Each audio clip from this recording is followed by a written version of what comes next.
ये कहानी एक छोटे से गांव की है जहां लोगों को नहाने के लिए खुले तालाब में जाना पड़ता था। आदमी तो क्या, महिलाएं भी उसी तालाब में सुबह के समय डुबकी लगाने जाती थी। वहीं कुछ गांव के आवारा लोग भी बैठे रहते थे जो महिलाओं के आने जाने पर उनके एमएमएस बनाते रहते थे। वे लड़कियों को छेड़ते और उन्हें परेशान भी करते थे। एक दिन शहर में रहने वाली सौम्या नाम की लड़की गांव में रीता के घर आती है और अगली सुबह उससे बोलती है, रीता, यहाँ बाथरूम कहाँ है? मुझे नहाना है। अरे ये गांव है गांव, यहाँ तुम्हें बाथरूम नहीं मिलेगा। हम सब गांव के तालाब में नहाते हैं। ओह माय गॉड, तालाब तो ओपन होता है, वहाँ कैसे नहा सकते हैं? तुम लोग को कोई दिक्कत नहीं होती? रीता का चेहरा उतर जाता है, लेकिन फिर भी वो हंसते हुए कहती है, आप तो इसे स्विमिंग पूल समझो। गांव की सभी औरतें इसे स्विमिंग पूल में नहाने का मजा लेती हैं। Very funny. एनीवेज, कोई ऑप्शन तो नहीं है, तो फिर चलो हम दोनों कुछ देर बाद चलते हैं ना नदी पर नहाने। कुछ देर में दिन भी निकल आएगा और फिर गांव की औरतें और लड़कियां भी तो नदी पर नहाने के लिए जाएंगी। हम भी उन्हीं के साथ नदी पर नहाने चल पड़ेंगे। अगर तुझे मेरे साथ नहीं जाना तो ठीक है, मैं अकेले ही नदी पर नहाने के लिए चली जाती हूँ। अरे अरे, तू तो गुस्सा हो गई, मैं चलती हूँ ना तेरे साथ। फिर दोनों नदी में जाकर नहाने लगती हैं। सौम्या अपना स्विमिंग कॉस्ट्यूम पहनकर तालाब में कूद जाती है। गांव की औरतें थी, उसे देखकर बातें करने लगती हैं। हाय दैया, ये क्या पहनकर नहा रही है? गौरी भाभी, शहर के चोचले हैं, तुम न समझोगी। अरे भाई, नहाने के लिए कपड़े तो उतारने ही पड़ेंगे। तुम लोगों ने भी तो नहाने के लिए कपड़े उतारे हैं। हाय रीता, बहुत मजा आ रहा है। तालाब का पानी तो काफी फ्रेश लग रहा है, मैं भी आती हूँ। रीता नहाने की तैयारी करने लगती है और बाकी गांव की औरतों की तरह अपने शरीर पर एक कपड़ा बांध देती है।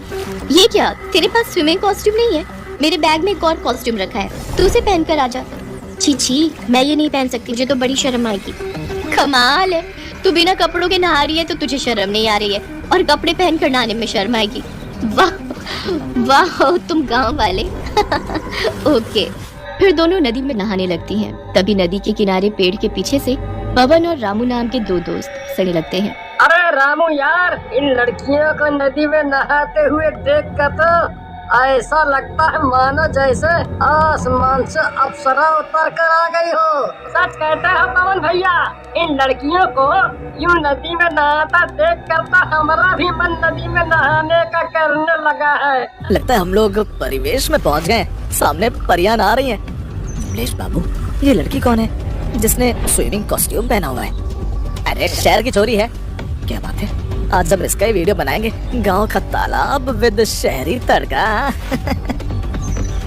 रीता, वो लोग कौन है? बड़े आवारा लग रहे हैं। मुझे लग रहा है कि वो हम दोनों का वीडियो बना रहे हैं। छोड़ो, ये रोज की बात है, चल जल्दी चलते हैं यहाँ से। फिर वो दोनों नदी से निकलकर अपने घर चली जाती हैं। अगले दिन सभी औरतें फिर नहाने के लिए तालाब पर जाती हैं। रीता भी नहाने जाने के लिए सौम्या को जगाती है। रोज सुबह सुबह 4 बजे उठकर तेरे साथ नदी पर नहाने के लिए नहीं जाने वाली, मेरी सारी नींद खराब हो जाती है। ऐसा बोलकर सौम्या फिर से सो जाती है और रीता गांव की महिलाओं के साथ जाकर सुबह सुबह नहाकर वापस घर आ जाती है। शाम को सौम्या अकेले ही नहाने आती है और तालाब में नहाने लगती है। तभी पवन और रामू फिर से नदी के किनारे पेड़ के पीछे खड़े होकर वे देखने लगते हैं। पवन भैया, आज तो ये लड़की अकेले नदी पर नहा रही है। हम तो फिर आज हम दोनों भी नदी में नहाने के मजे लेते हैं, वो भी इस अप्सरा के साथ। फिर वे दोनों नहाने के लिए सौम्या के पास चले जाते हैं। ये औरतों के नहाने की जगह है, यहाँ पर आपका कोई काम नहीं है। अरे मेरी रानी, इतना क्यों गुस्सा होती हो? अरे हमें भी तो तुम्हारे साथ नहाने के मजे लेने हैं, और वैसे भी हम दोनों तुम्हारे साथ नहाकर कुछ देर में यहाँ से चले जाएंगे। दोनों की खैर नहीं, मैं और मेरी सहेली तुम दोनों की इस हरकत के बारे में सारे गांव वालों को बताएंगी, देख लेना। पवन हंसते हुए बोलता है। तुझे मैं जिंदा छोड़ूंगा तभी तो तू मेरी हरकत को पूरे गांव में बताएगी। पवन उसे नदी में डुबोकर वहीं मार देता है। मरने के बाद वहाँ एक चुड़ैल बन जाती है। उसी दिन दोपहर के समय नदी के पास से गगन नाम का एक आदमी गुजर रहा होता है कि तभी उसकी नजर नदी में नहा रही एक सुंदर लड़की पर पड़ती। अरे ये दोपहर के समय इतनी सुंदर लड़की नदी में काहे नहा रही है, और वो भी अकेले अकेले। अरे भाभी जी, आप तो बिल्कुल जल परी लग रही हैं। अगर बुरा ना माने तो आपकी एक तस्वीर खींच लूं। क्यों नहीं देवर जी? अरे बाबू, दूर से कहीं ऐसे हमें घूरे जा रहे हो? अगर हमरे साथ नहाना है तो आ जाओ नदी में।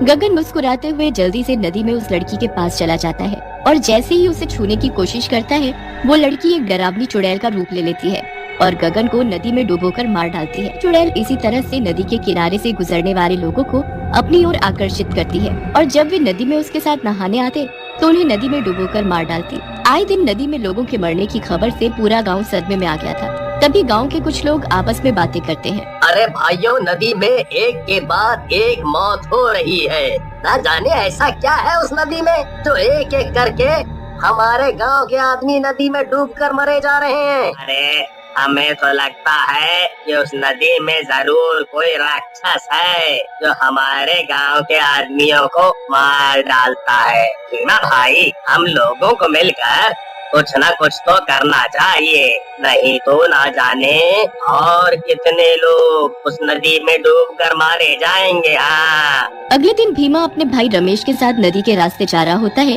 कि तभी भीमा को नदी से किसी लड़की के गुनगुनाने की आवाज आती है। अरे रमेश, ये लड़की कौन है जो इस तरह से गुनगुनाते हुए नदी में नहा रही है? ये लड़की हमारे गांव की तो नहीं लगती। अरे बाबूजी, मुझे दूर से देखोगे या मेरे करीब भी आओगे? अरे आप भी जाओ, मुझे अकेले नदी में नहाने में मजा नहीं आ रहा है। तुम साथ होंगे तो दोनों को नहाने में बड़ा मजा आएगा। हाँ।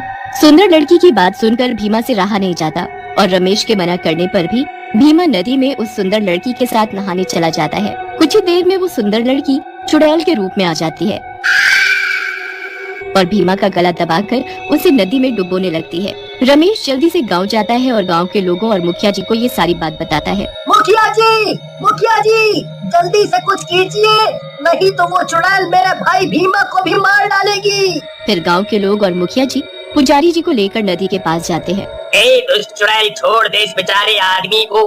आखिर क्या बिगाड़ा है इसने तेरा जो तू उसे इस तरह से नदी में डुबो कर मार डालना चाहती है? मैं गांव के किसी आदमी को नहीं छोड़ूंगी, मार डालूंगी मैं सभी को। जैसे मुझे नदी में डुबोकर मार डाला, वैसे ही मैं भी गांव के आदमियों को नदी में डुबोकर मार डालूंगी। ये क्या बोल रही है तू? आखिर तू है कौन जिसे नदी में डुबोकर मार डाला? फिर चुड़ैल सभी लोगों को बताती है कि कैसे पवन और रामू ने उसके साथ बदतमीजी की और किसी को कुछ पता न चले इसलिए उन्होंने उसे नदी में डुबोकर मार डाला। जब तक पवन और रामू को उनके किए की सजा नहीं मिल जाती, मैं ऐसे ही लोगों को नदी में डुबोकर मारती रहूंगी। मुखिया जी रामू और पवन को उसी दिन पकड़कर फांसी की सजा दे देते हैं। पवन और रामू के मरते ही चुड़ैल को भी मुक्ति मिल जाती है और वो हमेशा हमेशा के लिए उस नदी से गायब हो जाती है।